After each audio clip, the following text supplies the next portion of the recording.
రాహుల్ బంధు పథకం కింద ప్రతి సంవత్సరం 1000 కోట్లు ఇచ్చి ముఖ్యమంత్రి రేవంత్ రెడ్డి తన పదవిని కాపాడుకుంటున్నారని బీఆర్ఎస్ వర్కింగ్ ప్రెసిడెంట్ కేటీఆర్ ఆరోపించారు. సిరిసిల్లాలో జరిగిన ఒక కార్యక్రమంలో ఆయన మాట్లాడుతూ కేసీఆర్ హయాంలో డిసెంబర్ నెలలో రైతు బంధు పడేదని, కానీ ఇప్పుడు కోతల సమయం వచ్చినా కాంగ్రెస్ ప్రభుత్వం వేయలేదని విమర్శించారు.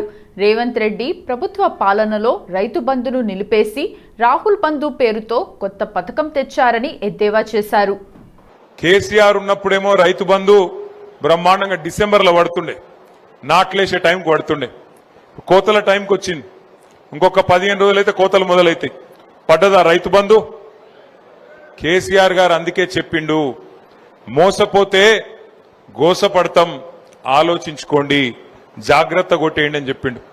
ఇలా రాష్ట్రం మొత్తం రైతులందరూ ఒకటే మాట అనుకుంటున్నారు, రైతు బంధు బంద్ అయింది, రైతు బంధు బంద్ పెట్టింది కాంగ్రెస్ ప్రభుత్వం.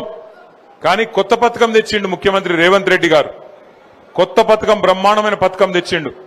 ఆ పథకం పేరేందో ఎరికేనా మీకు?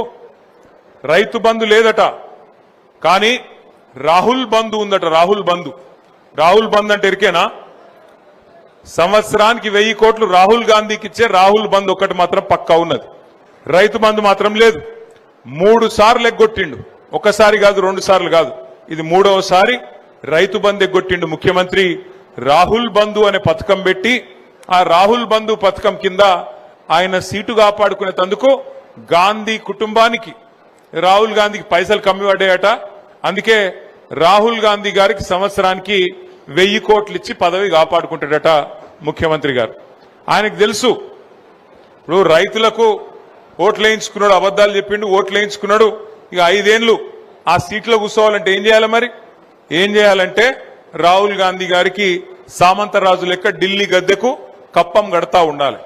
వనస్థలిపురంలోని హరినా వనస్థలి నేషనల్ పార్క్ ఆవరణలో ఉన్న అనన్య రిసార్ట్ను రాష్ట్ర అటవీ పర్యావరణ శాఖ మంత్రి కొండా సురేఖ ఆకస్మికంగా తనిఖీ చేశారు. రిసార్ట్లోని పరిస్థితులను చూసి ఆమె తీవ్ర అసహనం వ్యక్తం చేశారు. గత 10 ఏళ్లుగా ఈ రిసార్ట్ను లీజుకు తీసుకున్న ప్రైవేట్ సంస్థ కనీస వసతులు కల్పించడంలో పూర్తిగా విఫలమైందని మంత్రి మండిపడ్డారు.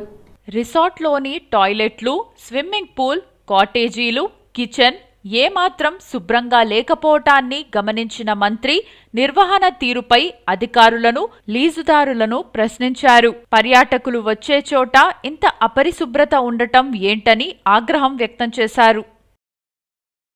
అనన్య రిసార్ట్కు అగ్రిమెంట్ 2006 నుంచి కన్స్ట్రక్షన్ చేసి మరి ఏ ఇయర్ లో ఇచ్చారో తెలియదు, కానీ 10 సంవత్సరాలు వాళ్ళు అగ్రిమెంట్ ఇవ్వడం జరిగింది పోయిన గవర్నమెంట్.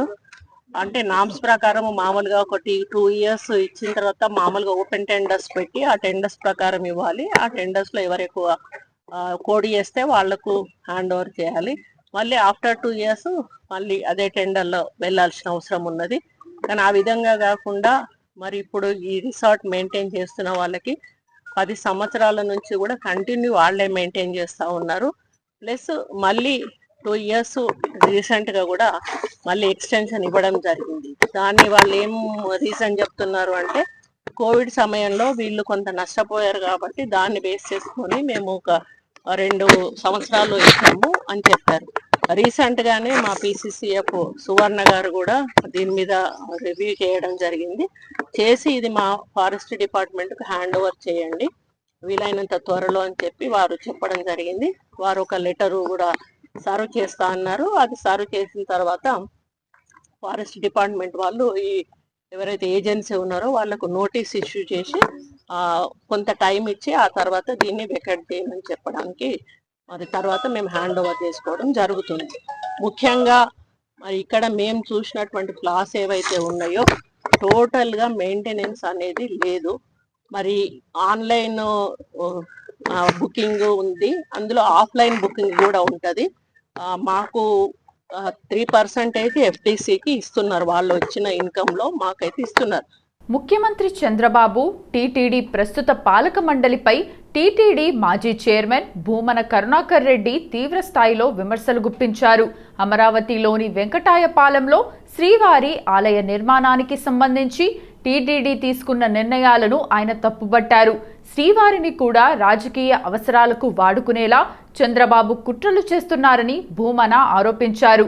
సాధారణంగా దేవుడి ఆలయాల నిర్మాణానికి భక్తులు లేదా సంస్థలు ఉచితంగా భూములు ఇస్తాయని, కానీ అమరావతిలో టీటీడీ ఆలయం కోసం 12.5 కోట్లు వెచ్చించి భూమిని కొనడం ఏంటని ఆయన ప్రశ్నించారు. బాలర్ జయరామ్ అనేటువంటి ఒక పెద్ద రియల్ ఎస్టేట్ కంపెనీకి బాలా జీ స్క్వేర్ అనేటువంటి కంపెనీ చేసేటువంటి రియల్ ఎస్టేట్ వెంచర్ లో కూడా దేవాలయాన్ని కట్టాలన్నటువంటి నిర్ణయం సాక్షాత్తు ముఖ్యమంత్రి కార్యాలయం నుంచే టీటీడీకి అందింది. అది మేము బహిరంగంగా కూడా చూపటం కూడా జరిగింది. ఇంకా ఎలా దీన్ని చెప్పాలో అర్థం కావటంలా, ఎంత బాధ కలిగించే విషయం. ప్రపంచంలో ఎక్కడా ఏ ప్రాంతంలో కూడా ఎంతో మంది దాతలు చివరకు తమిళనాడులో చెన్నైలో ఉన్నటువంటి ఆ ఇన్ఫర్మేషన్ సెంటర్ దగ్గర ఉన్నటువంటి గుడిలో ఎక్స్టెన్షన్ కోసమని కొందామంటే కూడా టీటీడీ అంగీకరించాల. అప్పుడు అక్కడ ఉన్నటువంటి ఆ కమిటీ చైర్మన్ తను స్థలం కొని ఆ ఎక్స్టెన్షన్ కు స్థలం ఇవ్వటం జరిగింది.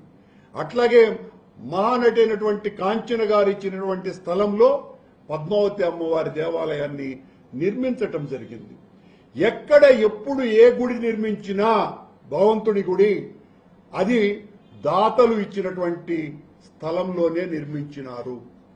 ఖమ్మం జిల్లా వెలుగుమట్లలో ఇళ్ల కూల్చివేతల బాధితులను తెలంగాణ జాగృతి అధ్యక్షురాలు ఎమ్మెల్సీ కల్వకుంట్ల కవిత ఇవాళ పరామర్శించారు. ఇల్లు కోల్పోయి కన్నీరు పెట్టుకున్న మహిళలను చూసి ఆమె చెల్లించిపోయారు. ఈ సందర్భంగా కవిత మాట్లాడుతూ ఆడబిడ్డల దుఃఖం, వారి కన్నీళ్లు ప్రభుత్వానికి మంచిది కాదని హెచ్చరించారు. ఖమ్మం పట్టణంలో మరి ఇటువంటి పరిస్థితులలో మిమ్మల్ని అందరినీ కలుసుకోవడం చాలా బాధాకరంగా ఉంది. ప్రత్యేకించి ఆడబిడ్డల దుఃఖం ఎవరికి కూడా మంచిది కాదు. మరి ఇంతమంది ఆడబిడ్డల ఉసురు ఇవాళ ఖచ్చితంగా ఈ ప్రభుత్వాలకి ఈ నాయకులకి తగులుతుందని నేను బలంగా నమ్ముతున్నా. ఎందుకంటే ఒక్క ఆడబిడ్డ ఏడుస్తేనే ఆ ఇంటికి మంచిది కాదంటారు. అటువంటిది ఇక్కడ ఇంతమంది ఆడబిడ్డలు మిమ్మల్ని చూస్తుంటే కడుపు తరిగిపోతుంది. చిన్న చిన్న పిల్లలు ఎత్తుకొని ఎగ్జామ్స్ జరుగుతున్నాయి, ఒక పక్కన స్కూళ్లలోకి వాళ్ళు వెళ్లి పరీక్షలు రాయాలి. ఇల్లు మంచిగుండి అంత మంచిగుంటే కూడా పిల్లలు ఎగ్జామ్ రాయడానికి టెన్షన్ పడతారు.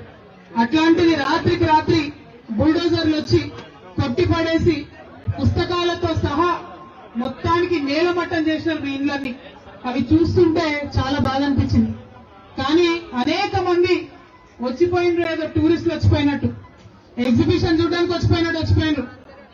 ఎగ్జిబిషన్ అయిదేమన్నా కాదు కదా, మన దుఃఖం కదా, మన ఆవేదన కదా, మన ఇల్లు కదా, మన మొత్తం జీవితం కదా. ఇది కొన్ని రాజకీయ పార్టీలకు ఎగ్జిబిషన్ లాగా ఉంది. నన్ను చాలా మంది అడిగారు, మీరు వెళ్ళండి, తొందరగా వెళ్ళండి అంటే నేను ఒకటే మాట చెప్పిన, నేను ఎక్కడున్నా ఆడబిడ్డల పక్షానే ఉంటా, నేను ఎక్కడున్నా పేదవాళ్ళ పక్షానే ఉంటా, నేను ఎక్కడున్నా మీకోసం మాట్లాడుతూనే ఉంటా అని చెప్పాను.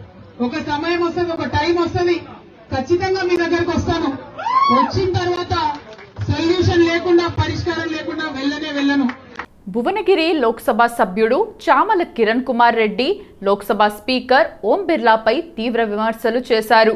పార్లమెంట్ 2వ విడత బడ్జెట్ సమావేశాలు ప్రారంభం కానున్న నేపథ్యంలో స్పీకర్పై అవిశ్వాస తీర్మానం పెట్టామని ఆయన తెలిపారు. లోక్సభలో ప్రతిపక్ష పార్టీల ఎంపీలకు మాట్లాడే అవకాశాలు ఇవ్వడం లేదని ఆయన ఆరోపించారు. ముఖ్యంగా లోక్సభ ప్రధాన ప్రతిపక్ష నేత రాహుల్ గాంధీ మాట్లాడే ప్రతిసారి అంతరాయం కలిగిస్తున్నారని చెప్పారు. అదే సమయంలో బీజేపీ మరియు ఎన్డీఏ ఎంపీలకు మాత్రం స్పీకర్ ప్రాధాన్యత ఇస్తున్నారని విమర్శించారు.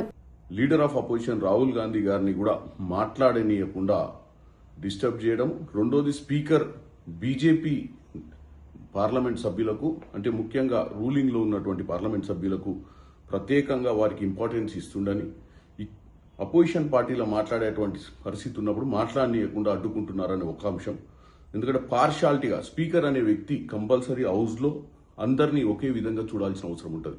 కానీ స్పీకర్ కేవలం వాళ్ళ ఆధినాయకత్వం ఒత్తిడితోటి ముఖ్యంగా ప్రతిపక్షాలను తొక్కిపెట్టే ప్రయత్నం చేస్తున్నట్టు మీరందరూ చూసిన విషయం. ఎందుకంటే గత ఈ 18వ లోక్సభ మొదటి నుంచి కూడా ప్రతిపక్షాలకు సరైన ఇంపార్టెన్స్ ఇవ్వకపోవడం, రాహుల్ గాంధీ గారు ప్రతిసారి ప్రతి అంశం మీద మాట్లాడేటప్పుడు ఆయన డిస్టర్బ్ చేయడం, వాళ్ళ సైడ్ నుంచి నిషికాంత్ దూబే తర్వాత కొంతమంది నాయకులకు ముఖ్యంగా అవసరం లేని సమయాలలో కూడా వాళ్ళకు మైక్ ఇచ్చి డిస్ట్రాక్ట్ చేసి భారతదేశంలో ఉన్నటువంటి ప్రజలకు తప్పుడు సంకేతాలు ఇచ్చే విధంగా హౌస్ ని నడుపుతున్నందుకు అవిశ్వాస తీర్మానం పెట్టారు. దాంతోపాటు మహిళలు నరేందర్ మోడీ గారిని అటాక్ చేయాలని వ్యూహం రచించారని చెప్పి కూడా ఒక తప్పుడు స్టేట్మెంట్ ఇచ్చారు. సో ఈ నో కాన్ఫిడెన్స్ మోషన్ అంటే అవిశ్వాస తీర్మానం ఈరోజు ముఖ్య అంశం. రెండోది పశ్చిమ ఆసియా, ఎస్పెషల్లీ ఏదైతే ఇరాన్ ఇజ్రాయెల్ యుద్ధం ఉందో దీనిపైన కూడా చర్చ చేయాల్సిన అవసరం ఉంది. దేశ ప్రధాని నరేంద్ర మోడీ యువతను క్రీడా రంగంలో ప్రోత్సహించేందుకు అన్ని రకాల చర్యలు తీసుకుంటున్నారని బీజేపీ ఓబీసీ మోర్చా జాతీయ అధ్యక్షుడు, రాజ్యసభ సభ్యుడు డాక్టర్ కె లక్ష్మణ్ తెలిపారు. యువతలో దాగి ఉన్న క్రీడలు, సృజనాత్మకతను వెలుగులోకి తీసుకువచ్చేందుకు ప్రధానమంత్రి సంసద్ ఖేల్ మహోత్సవ్ ఉత్సవాల్లో భాగంగా యువతను క్రీడల్లో ప్రోత్సహించేందుకు పోటీలు నిర్వహిస్తున్నట్లు తెలిపారు. హైదరాబాద్ బాగ్లింగంపల్లిలోని సరోజినీ గ్రౌండ్స్లో అక్షర స్ఫూర్తి ఆధ్వర్యంలో నిర్వహించిన క్రికెట్ పోటీల్లో విజేతలైన రామ్నగర్ టీం సభ్యులకు కప్పు అందజేశారు. మోదీ గారు ముందు చూపున్న నాయకుడు కాబట్టి ఈ యువత శక్తి సామర్థ్యాలన్నీ కూడా వెలుగులోకి తీసుకురావాలి. వెలికి తీసి మరి ఆనిముత్యాలాంటి ఈ యువతకు మరి ఈ దేశంలో క్రీడల్లో రాణించడానికి అనేక అవకాశాలు ఉన్నాయి. కానీ వారికి మౌలిక సదుపాయాలు కల్పించడంలో కానీ ప్రోత్సహించడంలో కానీ మరి ప్రభుత్వాలు మాత్రమే కాదు, పార్లమెంట్ సభ్యుల బాధ్యత అని వారు మరి ఆదేశించడంతో ఇవాళ చూసాం. చక్కగా ఇవాళ ఎంత మంచిగా ఇవాళ పిల్లలు ఆడారంటే వాళ్ళలో ఉన్నటి టాలెంట్. అంటే మనకు ఈ దేశానికి ఉన్నటి సంపద అంతా కూడా యువత. ఆ యువ వనరులను ఇవాళ ఐటీ రంగంలో కానివ్వండి, లేదా అనేక రంగాల్లో ఇవాళ రక్షణ రంగంలో రాణిస్తూ ఉన్నాం. మనం చూసాం మొన్న ఆపరేషన్ సింధూర్ ద్వారా ఏ రకమైనటువంటి టెక్నాలజీ ద్వారా మరి ఆ పాకిస్తాన్ యొక్క దుశ్చర్యలను తిప్పికొట్టారో దానికి యువతనే ప్రధాన కారణం. అటువంటి యువత ఇవాళ క్రీడల్లో కూడా రాణించేదానికి అవకాశాలు ఉన్నాయి. చాలామందికి వాళ్ళకి కావాల్సిన ప్రోత్సాహం, కావాల్సినటువంటి వెన్ను తట్టి ఆడించేటువంటి అవకాశాలు కల్పించారు. కాబట్టి నరేంద్ర మోడీ గారు ఒక చక్కటి ఆలోచనతో ఇచ్చిన ఈ కార్యక్రమం దేశవ్యాప్తంగా పార్లమెంట్ సభ్యులందరూ కూడా నిర్వహిస్తూ కొన్ని లక్షల మంది వాళ్ళ ఈ యొక్క పోటీల్లో పాల్గొంటున్నారు. ఇది ఒక వేదికగా వాళ్ళ అక్షర స్ఫూర్తి ద్వారా జరిగినటువంటి టోర్నమెంట్లో అనేక మంది యువతను చూసాం. మహిళలు అన్ని రంగాల్లో ముందుండి విజయం సాధించాలని మల్కాజ్గిరి ఎమ్మెల్యే మర్రి రాజశేఖర్ రెడ్డి అన్నారు. ఆదివారం గౌతమ్ నగర్లో అంతర్జాతీయ మహిళా దినోత్సవం సందర్భంగా మాజీ కార్పొరేటర్ సునీత రాము యాదవ్ ఆధ్వర్యంలో నిర్వహించిన కార్యక్రమంలో ముఖ్య అతిథిగా మల్కాజ్గిరి ఎమ్మెల్యే మర్రి రాజశేఖర్ రెడ్డి పాల్గొన్నారు. ఈ కార్యక్రమంలో సుమారుగా 500 మంది మహిళలకు చీరలు పంపిణీ చేయటం గర్వకారణంగా ఉందని ఎమ్మెల్యే అన్నారు. ఈ సందర్భంగా ఆయన మాట్లాడుతూ మాజీ కార్పొరేటర్ సునీత రాము యాదవ్ అంతర్జాతీయ దినోత్సవ వేడుకలు గౌతమ్ నగర్లో ఘనంగా నిర్వహించటం సంతోషంగా ఉందని వ్యక్తం చేశారు. మహిళలు అన్ని రంగాల్లో ముందుండి విజయం సాధించే వరకు పోరాటం చేయాలని ఎమ్మెల్యే అన్నారు. ఇవాళ గౌతమ్ నగర్లో రాము యాదవ్, మా సునీతక్క పెద్ద ఎత్తున మహిళలకు ఇలా ఈ అంతర్జాతీయ దినోత్సవం, మహిళా దినోత్సవం సందర్భంగా వాళ్ళకు పెద్ద ఎత్తున చీరల పంపిణీ కార్యక్రమం చేపట్టిండ్రు. ఇన్ని రోజులు కష్టపడి వాళ్ళ వెన్నంటి ఉండి వాళ్ళని ప్రోత్సహిస్తూ ముందుకు చేసుకున్నందుకు ఒక కృతజ్ఞతా భావంతో పెట్టడం నిజంగా చాలా ఆనందంగా ఉంది. ఇటువంటి మరెన్నో కార్యక్రమాలు చేయాలని, మళ్ళీ గెలిచి ప్రజలకు సేవ చేయాలని నేను వాళ్ళని కోరుకుంటున్నాను. ఎందుకంటే ఇవాళ కుటుంబాన్ని పక్కకు పెట్టి ఒక మహిళగా అన్నీ కూడా కుటుంబంలో ఎన్నో రకాలుగా ఇబ్బందులు ఉంటాయి, వాటిని అన్నింటినీ కూడా పక్కకు పెట్టి వాళ్ళ అక్క బయటికి వచ్చి మనకు ఇలా ఒక రాజకీయ నాయకురాలిగా ప్రజలకు సేవ చేస్తూ ముందుకెళ్తున్న సిచ్యువేషన్ మనం చూస్తున్నాం. అది ఎంతో నిజంగా గొప్ప విషయం. అటువంటి మహిళలకు మనం కూడా చేయుతనిచ్చి ఇంకా ముందుకు తీసుకెళ్లాల్సిన అవసరం ఎంతైనా ఉంది. తప్పకుండా బీఆర్ఎస్ పార్టీలో మహిళలకు పెద్దపీట వేస్తారు. ఆ మహిళా అంటే మహిళల అభివృద్ధి చెందుతూనే దేశం అభివృద్ధి చెందుతుందని పూర్తిగా నమ్ముతాం కాబట్టి తప్పకుండా వాళ్ళకి ఈ సందర్భంగా పూర్తి సహకారం ఇస్తామని తెలియజేసుకుంటూ రాజశేఖర్ రెడ్డి అన్నగారి ఆధ్వర్యంలో జ్యోతినగర్ కమ్యూనిటీ హాల్లో పెద్ద ఎత్తున ఒక 500 మంది మహిళలకు అంతర్జాతీయ మహిళా దినోత్సవం సందర్భంగా చీరల పంపిణీ చేయడం జరుగుతుంది. వాళ్ళందరినీ కూడా వాళ్ళ సేవని గుర్తిస్తూ వారి యొక్క ప్రతి ఒక్క పనిని కూడా గుర్తిస్తూ వాళ్ళని ఈరోజు సత్కరిస్తున్నాం చీరలిస్తూ. కంటోన్మెంట్ నియోజకవర్గంలోని 7వ వార్డు ప్రాంతంలోని గంగయ్య బస్తీలో 35 ఏళ్ల క్రితం ప్రభుత్వం నిర్మించి పేదలకు ఇచ్చిన ఇల్లు శిథిలావస్థకు చేరాయి. బస్తీ వాసులు కంటోన్మెంట్ ఎమ్మెల్యే శ్రీ గణేష్ను ఇటీవల కలిసి ప్రమాదకరంగా మారిన తమ ఇళ్లను కూల్చివేసి ఇందిరమ్మ ఇళ్లను నిర్మించి ఇవ్వాలని కోరారు. బస్తీవాసుల విజ్ఞప్తికి స్పందించిన ఎమ్మెల్యే శ్రీ గణేష్ సోమవారం తిరుమలగిరి తహసీల్దార్ భిక్షపతిని వెంటబెట్టుకొని గంగయ్య బస్తీకి వెళ్లి బస్తీవాసులతో మాట్లాడారు. తహసీల్దార్తో కలిసి శిథిలావస్థకు చేరిన ఇళ్లను ఎమ్మెల్యే స్వయంగా పరిశీలించారు. అనంతరం ఎమ్మెల్యే బస్తీవాసులతో మాట్లాడుతూ అందరూ ఏకగ్రీవంగా తమ ఇళ్లను కూల్చివేసి ఇందిరమ్మ ఇళ్లను నిర్మించడానికి అంగీకరిస్తే ప్రభుత్వంతో మాట్లాడి అధికారులతో కలిసి కార్యాచరణ ప్రారంభిస్తానని, ప్రాసెస్ పూర్తయి భూమి పూజ అయిన రోజు నుంచి పనులను మొదలుపెట్టి వేగవంతంగా పూర్తి చేయిస్తానని చెప్పారు. నేను చెప్పేది ఏంటంటే గతంలో కూడా మీ దగ్గరకు ఒక సంవత్సరం అవుతుంది అనుకుంటా నేను వచ్చి శానిటేషన్ ప్రాబ్లం ఉండే మన డ్రైనేజ్ సిస్టమ్ నేను కూడా కంటోన్మెంట్ బోర్డులతో మాట్లాడినా ఎవరు ఎమ్మెల్యే అయినా ఎవరు ఎంపీ అయినా ఎవరు బోర్డు మెంబర్ ఎవరు కార్పొరేటర్ అయినా కూడా పని చేయాల్సింది మున్సిపల్ డిపార్ట్మెంట్. మన దగ్గర మున్సిపల్ డిపార్ట్మెంట్ అంటే ఎవరు కంటోన్మెంట్ బోర్డోలు. ఆ కంటోన్మెంట్ బోర్డోలు పని చేస్తేనే పని అవుతుంది. వాళ్ళ దగ్గర డబ్బులు లేదని వాళ్ళు పని చేస్తలేరు. అందుకే మొన్న కూడా 8 రోజులు నిరాహార దీక్ష ఎందుకు చేసినాను, కంటోన్మెంట్ బోర్డుని మున్సిపల్ కార్పొరేషన్లో చేస్తే అనేక నిధులు ఉంది కాబట్టి నిధులు ఉంటే పనులు అవుతాయి కాబట్టి బాగుంటుందన్న ఆలోచనతో నిరాహార దీక్ష చేయడం, దాని తర్వాత ఎన్నో పోరాటాలు చేస్తాం. ఖచ్చితంగా ఈ కంటోన్మెంట్ బోర్డు మెర్జ్ అయితేనే మన ప్రాంతం అభివృద్ధి బాటలో నడుస్తుందని ఒక ఆలోచన, అదొక భాగం అయితే. రెండో విషయం, ముఖ్యమైన విషయం, ఎప్పుడైతే మన రాష్ట్రంలో ఇందిరమ్మ ఇల్లులు మన కాంగ్రెస్ ప్రభుత్వం స్టార్ట్ చేసినా కూడా హైదరాబాద్లో స్థలాలు లేకుండా కట్టలేకపోయారు. ఎవరైతే ఇంట్రెస్ట్ ఉంది, జాగా ఉంది, వాళ్ళకు కూడా హైదరాబాద్లో పాలసీ రాలే. మొన్న పాలసీ రాగానే వెంటనే నన్ను నేను మీటింగ్లో పాల్గొన్న మరుసటి రోజే అక్కడి నుంచే జూలియస్ గారికి ఫోన్ చేశాను.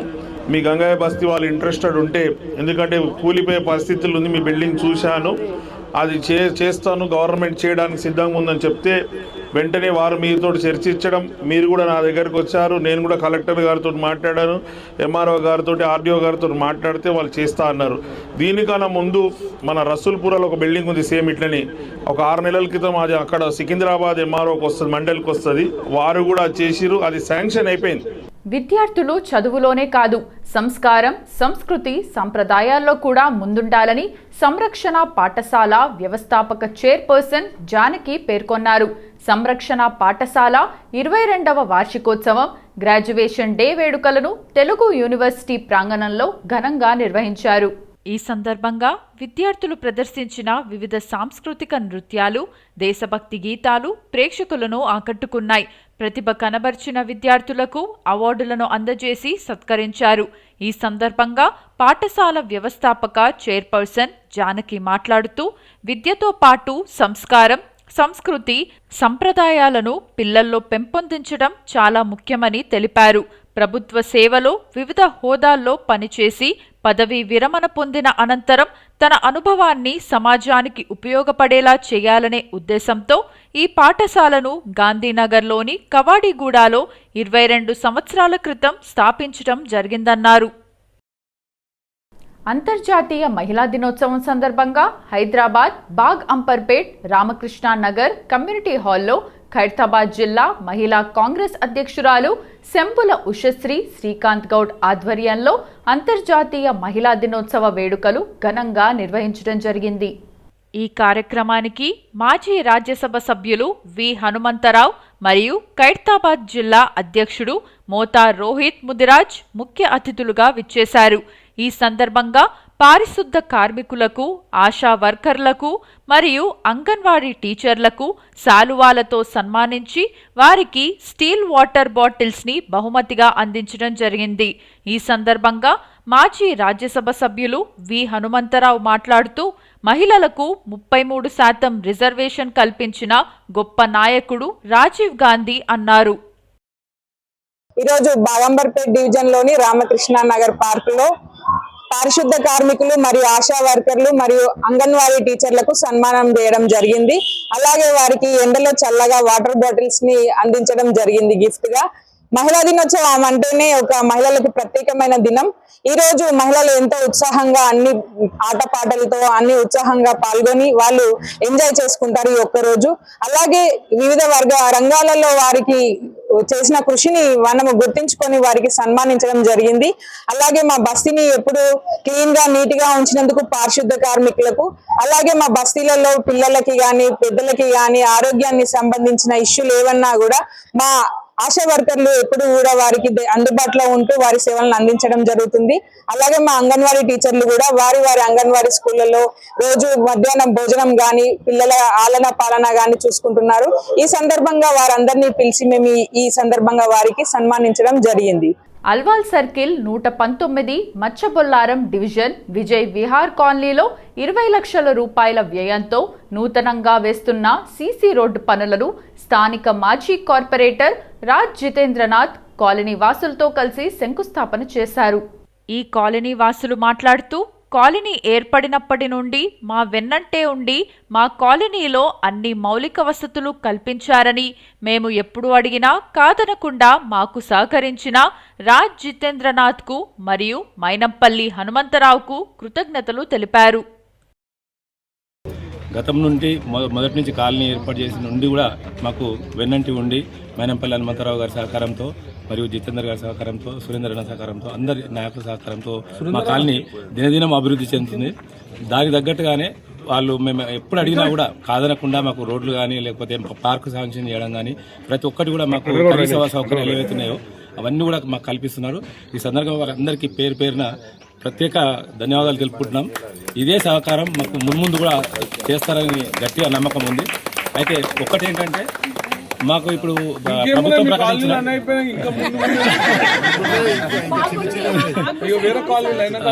ముందు కూడా ఇదే సహకారం కొనసాగిస్తారని. ఇంకొకటి ప్రభుత్వం ప్రకటించిన కొన్ని 99 రోజుల ప్రణాళిక ఉంది. ఆ 99 రోజుల ప్రణాళికలో ముఖ్యమంత్రి రేవంత్ రెడ్డి గారు ప్రకటించిన విధంగా మా జితేంద్రనాథ్ గారికి విన్నవించేది ఏంటంటే ఏదైనా ఒక కార్యక్రమం మా కాలనీలో పెట్టేస్తే దాన్ని మేము విజయవంతం చేయడానికి సిద్ధంగా ఉన్నాం. అది స్వచ్ఛ భారత్ కానీ లేకపోతే ఇంకేదైనా కార్యక్రమాన్ని అంటే గవర్నమెంట్ ప్రకటించిన విధంగా ఈ 99 రోజుల ప్రణాళికను ఒక కార్యక్రమాన్ని మాకు అప్పచెప్తే మిమ్మల్ని ఇన్వైట్ చేసి ఒక మంచి విజయవంతం చేద్దామని కోరుకుంటున్నాం. ఆ అవకాశం మాకు ఇవ్వాలని కోరుతున్నాం. వికారాబాద్ జిల్లా మోమిన్పేట్ మండలం టేకులపల్లి మరియు ఎన్కతల గ్రామాల సర్పంచులు ఈరోజు జిల్లా కలెక్టర్ను కలిసి గ్రామ పంచాయతీలకు నిధుల సమస్యపై మెమోరాండం సమర్పించారు. గ్రామ అభివృద్ధి కార్యక్రమాలు నిలిచిపోతున్నాయని, తక్షణం నిధులు విడుదల చేయాలని వారు అధికారులను కోరారు. సర్పంచులు మాట్లాడుతూ గ్రామ సర్పంచ్ ఎన్నికలు సాధారణంగా రాజకీయ పార్టీల గుర్తులపై కాకుండా వ్యక్తిగత గుర్తులపై జరుగుతాయని తెలిపారు. అయితే ప్రస్తుతం కాంగ్రెస్ ప్రభుత్వంలో గ్రామ పంచాయతీలకు సరైన నిధులు అందకపోవడంతో అభివృద్ధి పనులు ముందుకు సాగటం లేదని వారు ఆవేదన వ్యక్తం చేశారు. టేకులపల్లి మరియు ఎన్కతల గ్రామ పంచాయతీలకు అవసరమైన నిధులు అందకపోవటం వల్ల తాగునీరు, రోడ్లు, పారిశుద్ధ్యం వంటి ప్రాథమిక పనులు కూడా చేయటం కష్టంగా మారిందని సర్పంచులు తెలిపారు. గ్రామ ప్రజలకు మెరుగైన సౌకర్యాలు కల్పించాలంటే తక్షణమే నిధులు సమకూర్చాలని జిల్లా కలెక్టర్ ద్వారా ప్రభుత్వానికి విజ్ఞప్తి చేశారు. కాబట్టి సర్పంచ్ అనే వ్యక్తి అందరికీ సమానం కాబట్టి గ్రామ అభివృద్ధిలో భాగంగానే ఇక్కడ వచ్చాం తప్ప మేము రాజకీయ కక్షకుని కానీ రాజకీయ ఆరోపణ చేయడానికి రాలేము. ఎందు గురించి అంటే ఇంతకుముందు 3 కోట్లు ఇచ్చినప్పుడు డ్వాక్రా బిల్డింగ్లకు కానీ వేరే దానికి కానీ ఇచ్చినప్పుడు కూడా అందులో దాదాపు 8-9 గ్రామ పంచాయతీలు పట్టుకోబెట్టడం జరిగింది. అదేవిధంగా ఈరోజు మళ్ళీ 197 లక్షల రూపాయలు సీసీ రోడ్లు కానీ ఓపెన్ డ్రైనేజ్ కానీ ఇవ్వడం జరిగింది. అందులో కూడా 8 గ్రామ పంచాయతీ పెట్టడం జరిగింది. ఇందులో మోన్పేట తర్వాత పెద్ద గ్రామ పంచాయతీలు అయిన ఎంకతల కావచ్చు, తెగులపల్లి కావచ్చు, క్యాసారం కావచ్చు, మురంగపల్లి కావచ్చు, మన బురుగుపల్లి కావచ్చు, ఆస్లాబాద్ కావచ్చు, అలగుడిపల్లి కావచ్చు, అదేవిధంగా మన చిన్న కూల్కుంద, పెద్ద కూల్కుంద కావచ్చు, దుర్గం చెరువు కావచ్చు, ఏదైతే ఈ గ్రామ పంచాయతీలకు 2 దఫాలుగా అన్యాయం చేయడం జరుగుతుంది. ఇందు గురించి అంటే ఈ ఉపాధి హామీ పని చేసేది మోన్పేట మండలం అత్యధికంగా చేసే విలేజ్ ఏదంటే క్యాసారం విలేజ్ ఉంది. అందులో లేబర్ పేమెంట్ ఓన్గా మిగతాది ఇప్పుడు ఇచ్చేది ఏంది మెటీరియల్ పేమెంట్ కింద ఈరోజు వర్కులు చేయడం జరుగుతుంది. సెంట్రల్ కింద వచ్చిన ఫండింగ్ ఇది. ఇందులో మా గ్రామ పంచాయతీలకు అన్యాయం జరుగుతుంది కాబట్టి గౌరవ పెద్దలు ఎవరైనా సరే రాజకీయంగా కావచ్చు, జిల్లా కలెక్టర్ గారికి లేకపోతే తెలియజేయడం జరిగింది. విద్యార్థికి బలవంతంగా గుండు గీయించిన సంఘటన హఫీజ్పేట్లోని బ్లాక్ బోర్డ్ స్కూల్లో చోటు చేసుకుంది. ఆలస్యంగా వెలుగులోకి వచ్చిన సంఘటనకు సంబంధించిన వివరాలు ఇలా ఉన్నాయి. బ్లాక్ బోర్డ్ ది స్కూల్లో 9వ తరగతి చదువుతున్న ఈశ్వర్కు లక్ష్మీ నరసింహస్వామి మొక్కు ఉండటంతో జుట్టు పెంచుకున్నాడు. కాగా జుట్టు విషయమై స్కూల్ ఉపాధ్యాయులు హెచ్చరించగా మొక్కు ఉన్నట్లు ఈశ్వర్ తెలిపాడు. హెచ్చరించినా అలానే జుట్టు ఉంచుకోవటంతో కోపాద్రిక్తుడైన ఉపాధ్యాయుడు శనివారం ఈశ్వర్కు బలవంతంగా గుండు గీయించాడు. నా పేరు కమల, మా ఆయన పేరు ప్రశాంత్. కానీ ఈ స్కూల్లో 5వ క్లాస్ నుండి వేసిన నేను. ఏ స్కూల్ అమ్మా? బ్లాక్ బోర్డ్ స్కూల్ 5వ క్లాస్ నుండి వేస్తే వీళ్ళు సాటర్డే రోజు గుండు కొట్టించిండ్రు. కానీ తల్లిదండ్రులు లేని పర్మిషన్ లేనిది అయితే కొట్టియ్యారు కదా. ఏ స్కూల్లో అయినా కొట్టిస్తారా? మా ఎంటికలు మాకు కావాలి, మా అబ్బాయి ఎంటికలు మాకు కావాలి. మాకు మొక్కు ఉంది. ఆ మొక్కు పడి మేము తీర్చుకోవాలని నేను అబ్బాయికి కూడా చెప్పిన, వద్దు నాయన కటింగ్ అని చెప్పిన. నేను ఆగిండు. కానీ పర్మిషన్ ఇవ్వాలి కదా, వాళ్ళు పర్మిషన్ అన్న ఇవ్వాలి, లేకుంటే నాకు కాల్ చేయాల్సి ఉండే. అసలు కాల్ చేయలేదు, ఏం చేయలేదు నాకు వాళ్ళు. ఇది జరిగిన సంగతి. దీనికి మీరేం న్యాయం కావాలనుకుంటున్నారు? మా అబ్బాయి ఎంటికలు మా అబ్బాయికి కావాలి. నా పేరు ఈశ్వర్, నేను బ్లాక్ బోర్డ్ స్కూల్లో 9th క్లాస్ చదువుతున్నా. మాకు దేవుని మొక్కు ఉంది నరసింహస్వామికి. ఇది మమ్మీ చెప్పినా నేను చెప్పినా సార్ వినకుండా ఆయన బలవంతంగా మెడ పట్టుకుని తీసుకుపోయి గుండు వేపించింది. సార్ గుంటు ఇట్లా మెడ పట్టుకున్నాడు. మెడ పట్టుకుని వదిలేండి సార్ అంటే ఇట్లా వదిలేలేడు, గట్టిగా పట్టుకున్నాడు. మాట్లాడాలంటే నాకేం రాలేదు. ఇంకా మీరు చెప్పారా సార్కి ఎట్లా ఇది? సార్కి చెప్పిన ఆయన ఇటు వదిలకుండా తీసుకోవండి సార్ గుండు ఇప్పించింది.